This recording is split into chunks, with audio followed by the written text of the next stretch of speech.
కేంద్ర పౌర సరఫరాల శాఖ మంత్రి ప్రహ్లాద్ జోషితో సీఎం రేవంత్ రెడ్డి, మంత్రి ఉత్తమ్ కుమార్ రెడ్డి భేటీ అయ్యారు. ఈ రబీ సీజన్లో 90 లక్షల మెట్రిక్ టన్నుల వరి ధాన్యం రైతుల నుంచి కొనుగోలు చేయబోతున్నామని చెప్పారు.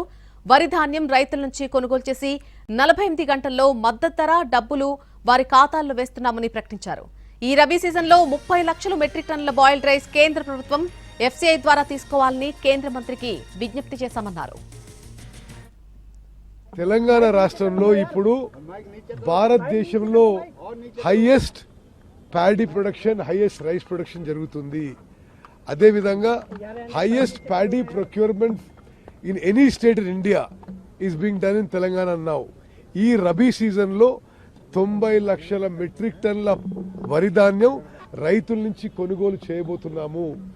తెలంగాణలో మేము వరి ధాన్యం కొనుగోలు చేసి రైతులకి 48 గంటల్లో ఎంఎస్పీ ప్రైస్ వాళ్ళ బ్యాంక్ అకౌంట్లో వేస్తున్నాము.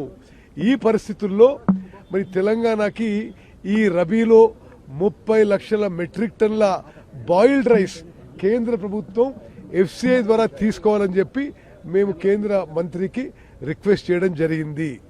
అదేవిధంగా ఒక 10 ఏళ్ల నుంచి 1400 కోట్లు కేంద్ర ప్రభుత్వం నుంచి రాష్ట్ర ప్రభుత్వానికి డ్యూ ఉన్నాయి. అవి కూడా వెంటనే విడుదల చేయమని చెప్పి కేంద్ర మంత్రిని విజ్ఞప్తి చేసినాము. తెలంగాణ రాష్ట్రంలో ఇప్పుడు భారతదేశంలో highest paddy production, highest rice production జరుగుతుంది.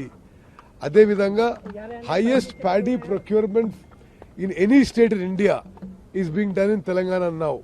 ఈ రబీ సీజన్లో 90 లక్షల మెట్రిక్ టన్నుల వరి ధాన్యం రైతుల నుంచి కొనుగోలు చేయబోతున్నాము.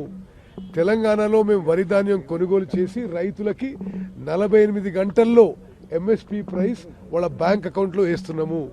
ఈ పరిస్థితుల్లో మరి తెలంగాణకి ఈ రబీలో 30 లక్షల మెట్రిక్ టన్నుల బాయిల్డ్ రైస్ కేంద్ర ప్రభుత్వం ఎఫ్సీఐ ద్వారా తీసుకోవాలని చెప్పి మేము కేంద్ర మంత్రికి రిక్వెస్ట్ చేయడం జరిగింది. అదేవిధంగా కేంద్ర పౌర సరఫరాల శాఖ మంత్రి ప్రహ్లాద్ జోషితో సీఎం రేవంత్ రెడ్డి, మంత్రి ఉత్తమ్ కుమార్ రెడ్డి భేటీ అయ్యారు.